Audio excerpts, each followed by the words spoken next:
Salut tout le monde, bienvenue dans cette petite vidéo. Donc aujourd'hui, on se retrouve pour parler d'un film.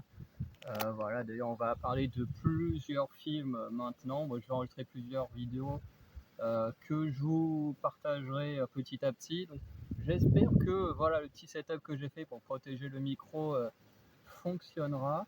Voilà, j'ai essayé de mettre des trucs pour éviter que le vent perturbe trop le micro, mais on verra comment ça se passera. Euh, voilà, parce que je suis obligé de tourner en extérieur si je veux pas déranger tout le monde au chalet et surtout si je veux pas spoiler les films qui pourraient en intéresser certains. Donc voilà. Donc aujourd'hui on va parler de Toy Story 5. Donc j'ai enfin vu tous les Toy Story parce que oui, j'avais vu d'abord le 4.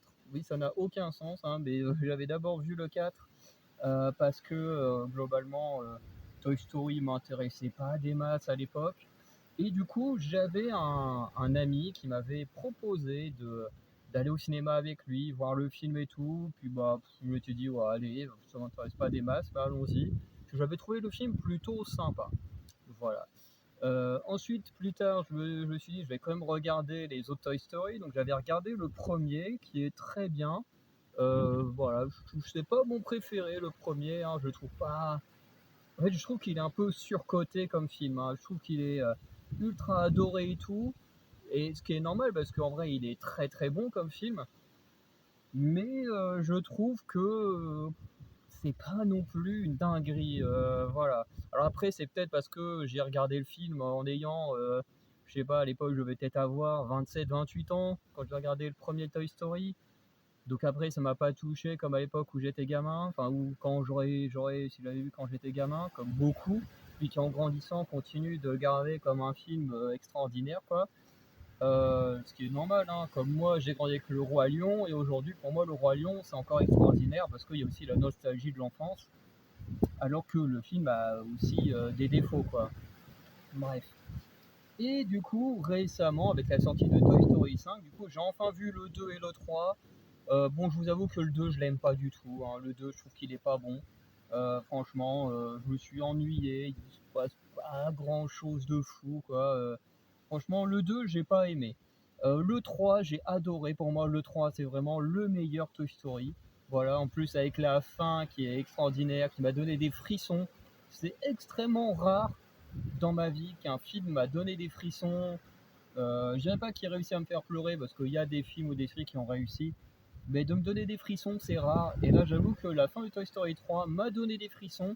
Et je comprends du coup les gens qui n'étaient pas contents du fait que voilà, on fasse une suite à Toy Story 3 parce que bah, la conclusion elle était magnifique et tout.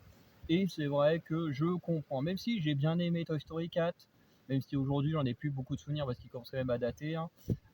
Et Toy Story 5, honnêtement, je l'ai bien aimé aussi, hein, voilà, je vais pas mentir, je l'ai bien aimé.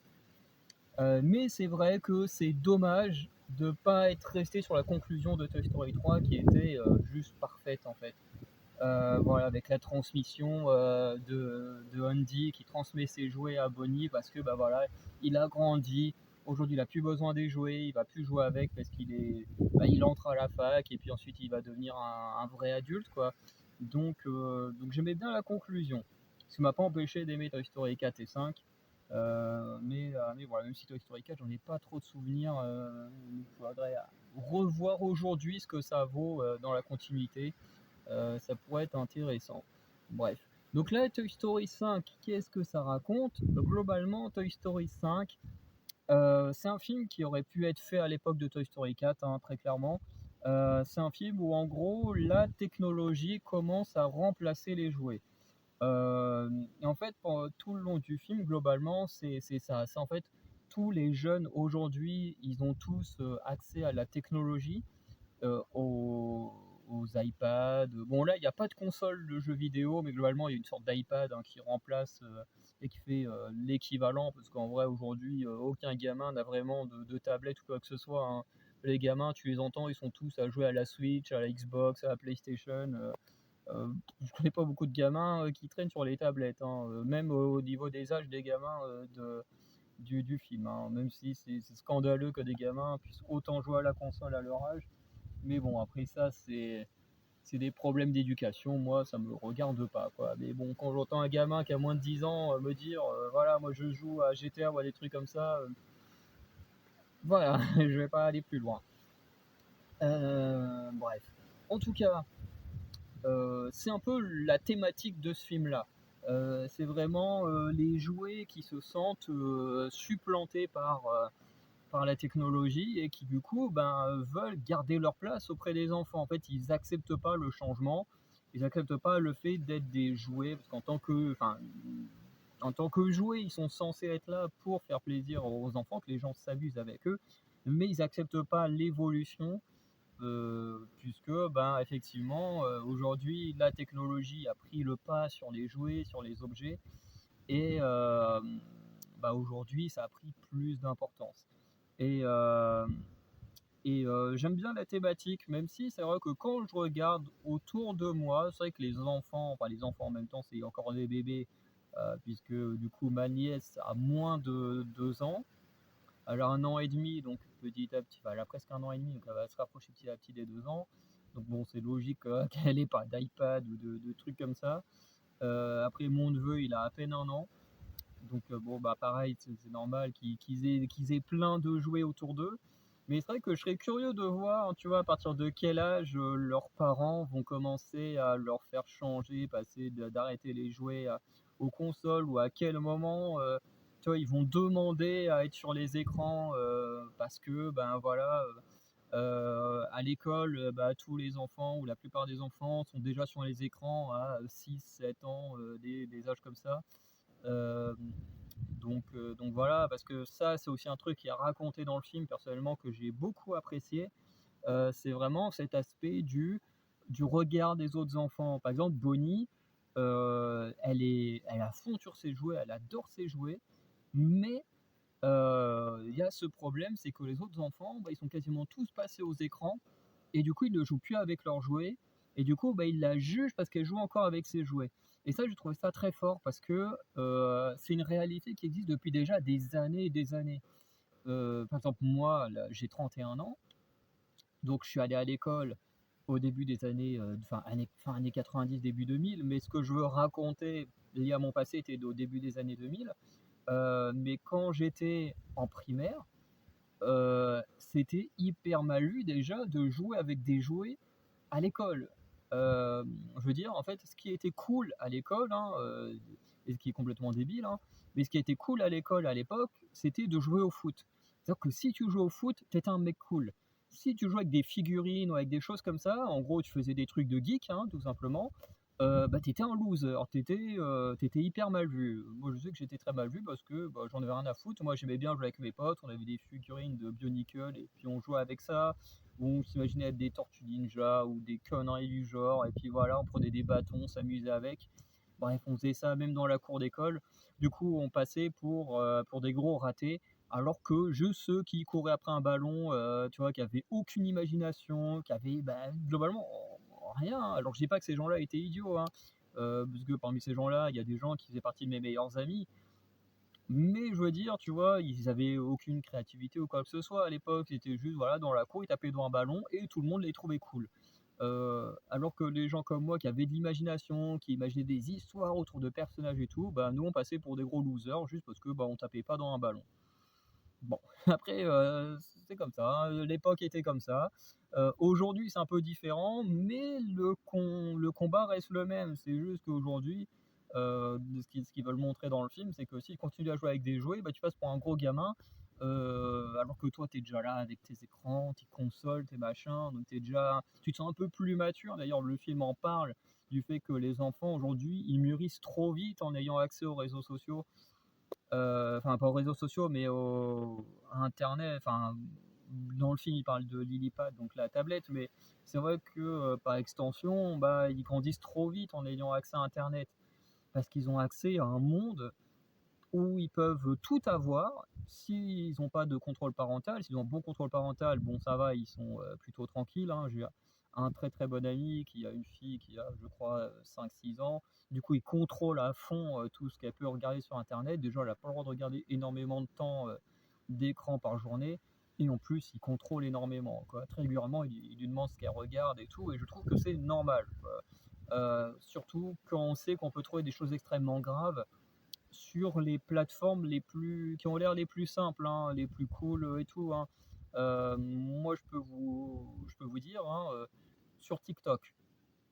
Sur TikTok, je suis abonné principalement à des comptes qui parlent de manga, qui parlent de musique, de danse, parce que je suis pas mal de danseuses aussi, et du coup attends, je suis en train de réfléchir. Je suis abonné à des comptes de manga, là, toute la team de Orochi, Reidi, machin. Je suis abonné à des danseuses et tout ça, à du catch, abonné à la WWE et tout ça. Euh, donc, du contenu, je suis abonné à un gars qui parle de chats, voilà, comment bien s'occuper des chats, machin et tout. Bref, je suis abonné à des comptes comme ça.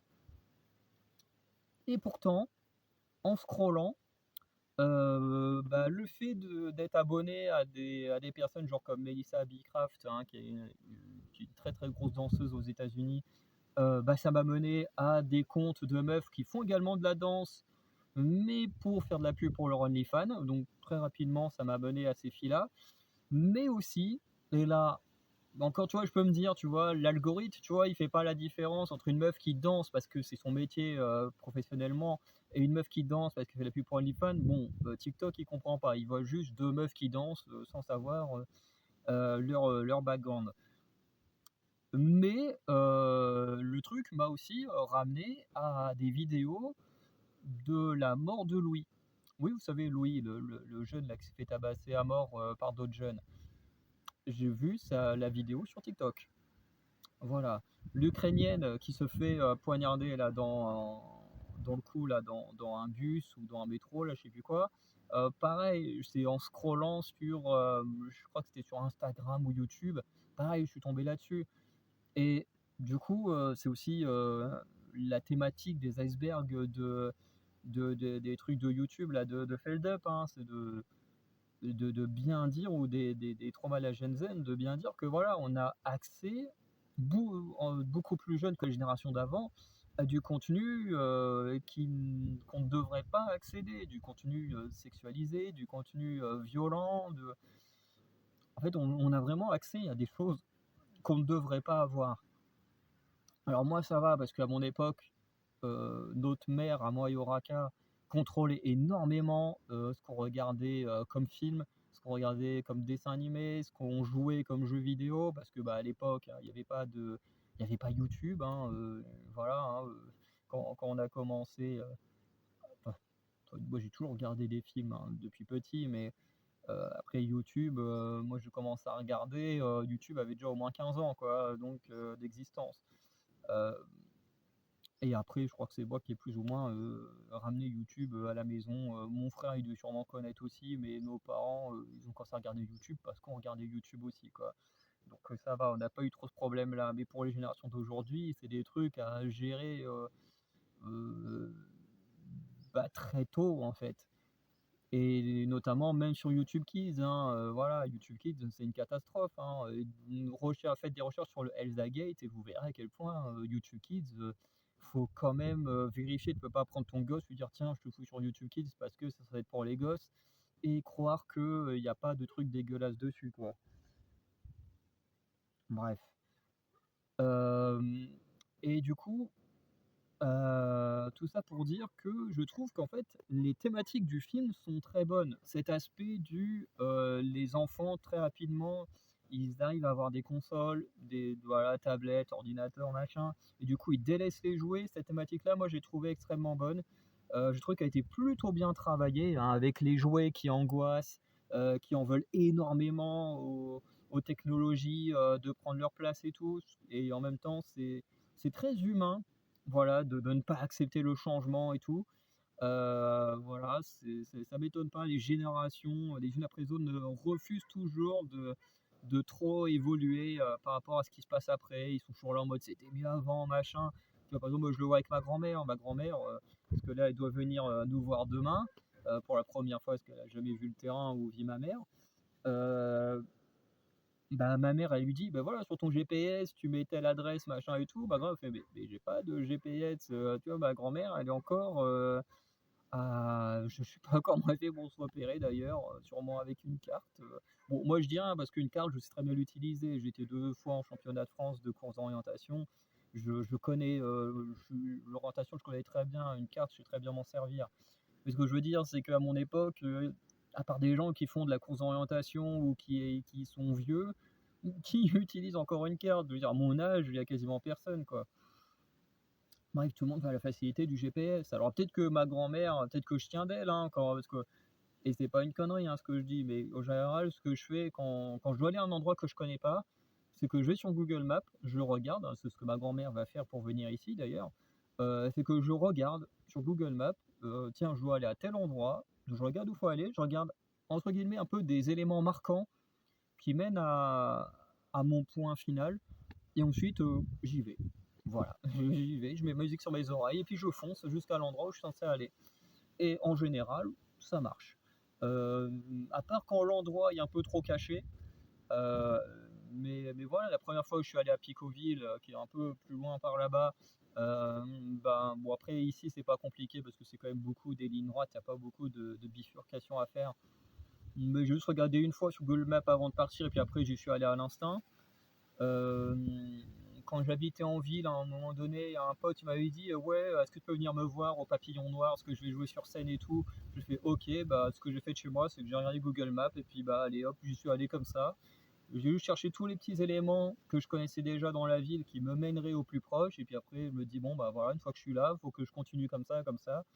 Et au moment où j'ai rouvert Google Maps parce que je me suis dit: «Bah, putain, c'est bizarre, je trouve pas le truc». En fait, j'étais juste devant l'entrée. C'est juste que, tu avais une entrée un peu, vous savez, comme les entrées privées et puis qu'après les bâtiments sont un peu cachés. Bah, ça faisait un truc comme ça donc bah, du coup, je n'osais pas rentrer alors qu'en fait, j'étais au bon endroit.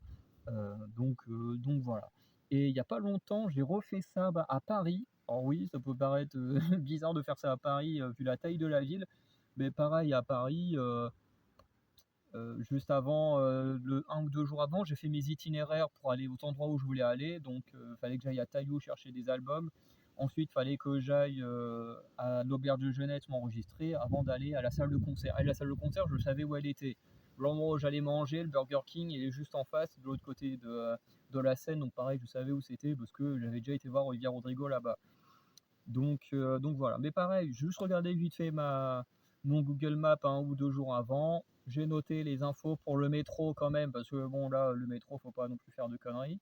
Parce que si je vais pas aux bons endroits, alors qu'en plus j'avais un timing très serré parce qu'on arrivait 1 heure en retard. euh, mais j'y suis allé comme ça à l'instinct.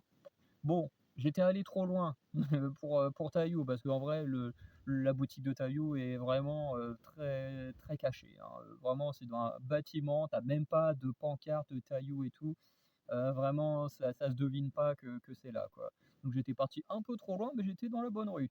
Bon, j'avais trouvé la bonne rue. Après, pareil pour l'auberge de jeunesse, voilà, je l'avais trouvé assez facilement, mais encore une fois, j'étais parti un tout petit peu trop loin parce qu'il fallait traverser une toute petite ruelle pour arriver directement à l'auberge de jeunesse. Voilà, pareil, si tu connais pas, ça se devine pas qu'il faut prendre une petite ruelle plutôt que faire un énorme détour. Voilà, mais pareil le lendemain de l'auberge de jeunesse, je voulais aller au pop-up de toi, j'ai juste regardé où était le pop-up et puis bah, j'y suis allé comme ça, voilà, en checkant 2 3 fois si j'étais toujours bien sur la bonne route et puis c'est tout. Donc voilà, peut-être que ma grand-mère a une mémoire comme moi, comme ça, elle a juste à regarder quelques petits trucs et puis dire: «Bon, bah, voilà, ça marche comme ça, pas besoin de GPS, pas besoin de carte, juste en se servant de sa petite tête». Mais ça, c'est intéressant parce que bon, j'ai un ami qui me disait, même pour des petits trajets aujourd'hui, c'est instinctif d'allumer son GPS, alors qu'en soi, il connaît la route, quoi. C'est assez marrant. Bref. Mais pour en revenir au film, tout ça, moi, je trouve ça hyper intéressant parce que, bah, c'est très actuel, voilà. Ce côté où, bah, on est à fond dans la technologie, on délaisse un peu tous les trucs de l'enfance et ça de plus en plus tôt. Et pour ça, je dis, je suis curieux de voir ça avec les enfants de mon entourage, en grandissant, à quel moment ça va se passer et tout. Je suis très curieux, mais je trouve que le film est assez juste là-dessus. Voilà. Après, sur le comportement des enfants les uns envers les autres, pareil, c'est très juste parce que les enfants sont, c'est très cru comment je vais le dire, mais les enfants sont des connards, hein, faut le dire. Les enfants sont mauvais entre eux, c'est une dinguerie, hein. Après, ouais, les enfants n'ont jamais été cool avec moi quand j'étais jeune, voilà, parce qu'après, quand j'étais animateur, je m'entendais très bien avec les gosses dont j'avais la charge, les fois où j'étais aide, comment on dit ça? Parce qu'à la base, c'était pas mon rôle. Euh, Bref, j'ai plus le nom, j'ai moniteur en tête, mais moniteur, ça c'était j'étais aide moniteur quand j'étais à la BU, mais du coup ça n'a rien à voir. Aide animateur, voilà. Euh, du coup là je m'entendais mieux avec les gosses. Mais c'est vrai que quand j'étais enfant, bah, je m'entendais pas avec eux, quand j'étais ado, je m'entendais pas avec eux. C'est vraiment sur du lycée où ça a commencé à être mieux, et puis bon, à la fac c'était beaucoup mieux encore. Mais voilà, mais les enfants sont durs avec eux, sont cruels entre eux.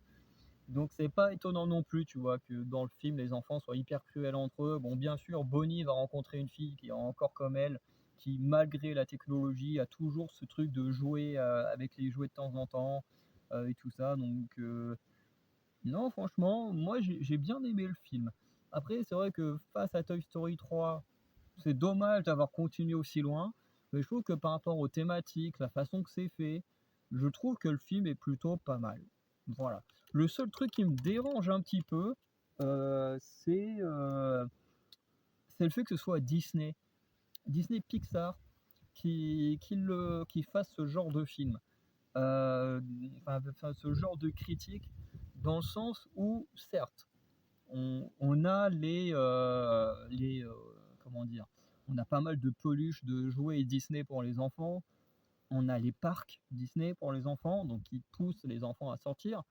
Mais à côté de ça, bah, Disney, c'est quand même, ou Pixar, hein, parce que les deux sont quand même main dans la main, c'est quand même des sociétés qui sont là avec Disney Plus en mode vas-y, fous-toi devant ton écran et regarde Disney Plus en masse.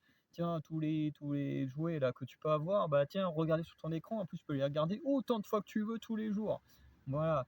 Euh, je trouve ça pas si ouf, hein. Ils créent des jeux vidéo, des machins pour que tu sois devant ton écran.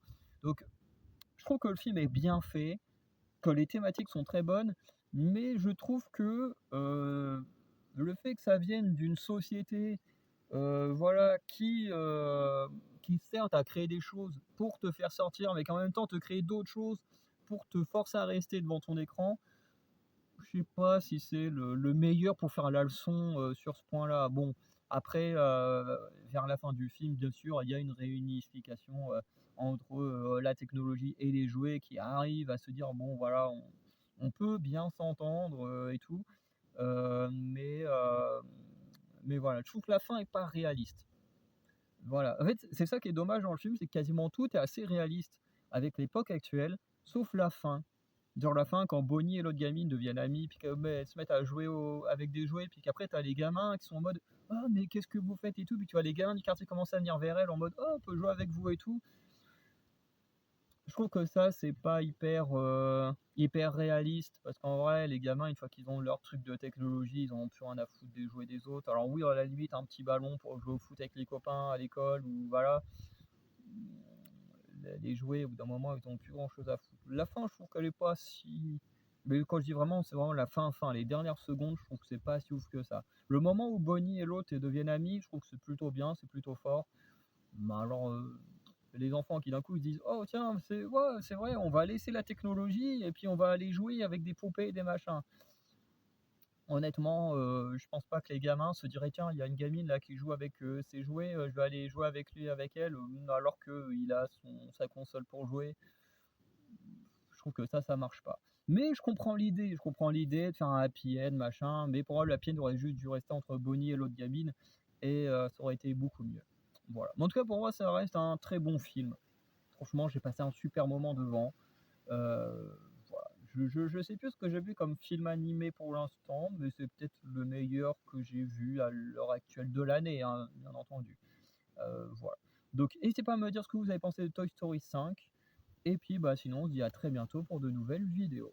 Ciao tout le monde.